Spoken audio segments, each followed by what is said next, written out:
Hello all and welcome back to my self-build journey. Well, what's been going on after the last few months?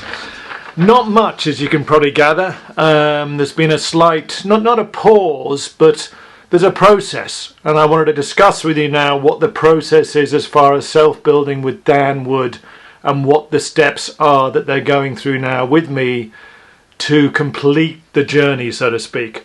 Now, I left you with the costings. I've had a lot of replies from you about that. One particular viewer was very helpful, pointing out things that I hadn't mentioned, which of course is always a bit of a nightmare when you've got your spreadsheets all there and ready to go and you think, oh, didn't do that, oh, forgot about that, got to do that one too. So yes, there are things that I have to add to that, but they will come in the future. They're to do with the foundations, they're to do with soil samples, they're to do with, what's the word for it when you, when you sort of map out the foundations. I can't think, I'll put it down here. Anyway, that's stuff to be done.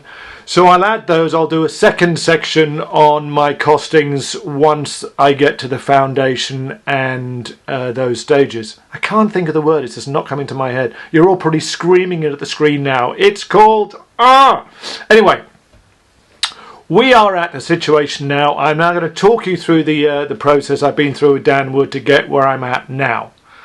So, first thing is, once all the plans are agreed on, are signed off on, they are sent to the Dan Wood office in Poland.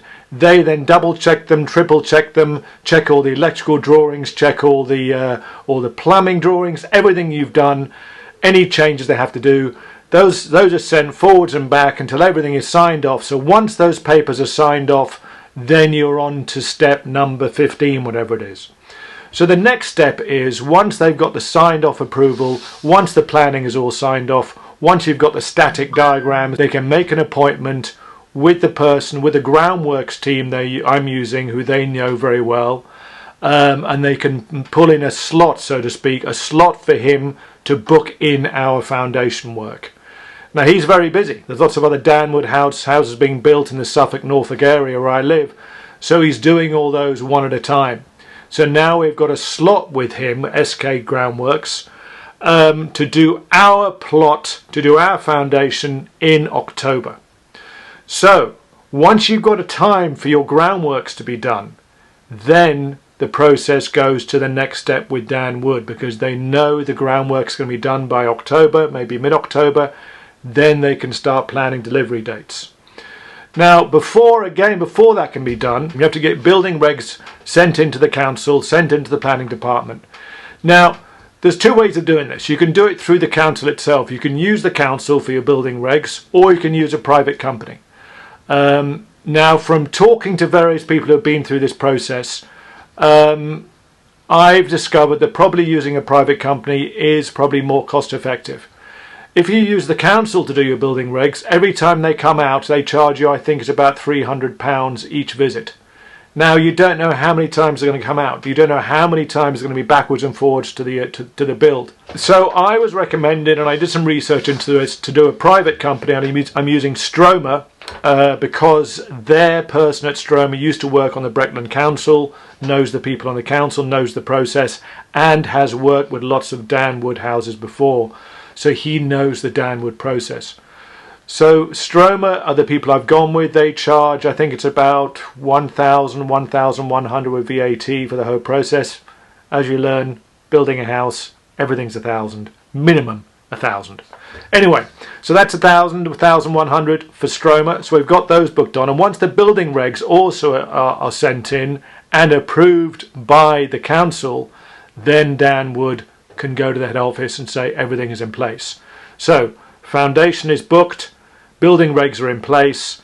Then the exciting thing happens. Dan Wood then sends you a letter from the head office giving you an estimated delivery date. Now, my estimated delivery date, as they put it in the letter, is, I'm going to read it here, your estimated delivery date is week 8 to week 12 of 2020. So that means my estimated delivery date will be week 8, which is February, or week 12, which is March 2022, not 2020. That would have been done. Process. I'd be sitting in the house now. but it's 2022. Why is it taking so long? Why are Danwood deliveries taking so long? Why is the whole process basically being drawn out so much more than it usually would be? Two words: COVID and Brexit. Now, COVID, of course, has slowed everything down. That's fine. We understand that. But Brexit, unfortunately, has really messed up a lot of the Danwood process. One of the biggest things I've been told by my agent is that there's a new rule with Brexit that foreign workers can now only stay in the country for 3 weeks at a time, and then they have to go home, unless they can prove by sitting down to do a written exam that they can speak enough English to stay in the country.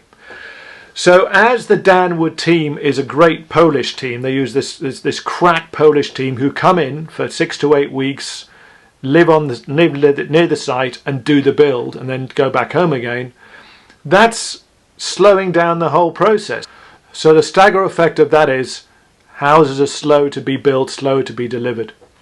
So the reality of it is, I know a lot of people are frustrated about this. Danwood are doing their best to try and work it out. They're trying to talk to their lawyers, they're trying to find loopholes, they're trying to find ways to get the process working as it should, so everyone gets their house within a reasonable time. But the reality of it is, my foundations will be down in October, and then Danwood, from the point of the foundation being complete, and they've checked the foundation, the house will start to be built in the factory, which can take 6 weeks to be built actually in the factory. Now, I've also heard from my agent that Danwood now, to help the process move quicker. How many times can I say process in this video? If you can count how many times I've said process, you win a prize. They've said that they've actually, once the foundation has been built, or once they've got a date for the foundation, they're going to start the build process. So that's where I'm at. I hope that's helpful. Maybe not, maybe it is. All of you wondering when your delivery date's going to be. That's the process you have to go through. If you ticked all those boxes and filled in all those squares, you're on the right track. So in theory, my house will be built in March, April. I think I should be in it by spring next year. I'm not, actually, you can quote me on that. I'll be in the house by spring next year. And that's where I'm at. So good luck with it all, anyone. Any comments, any suggestions, any queries, please leave them in the comment box. And subscribe if you haven't. And if you're in the build process, good luck with it. Keep going. It's even with Danwood, it takes time.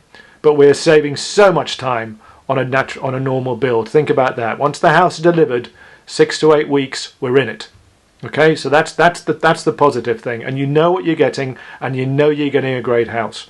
Anyway, good luck everyone. I'll see you on the next one. Bye for now.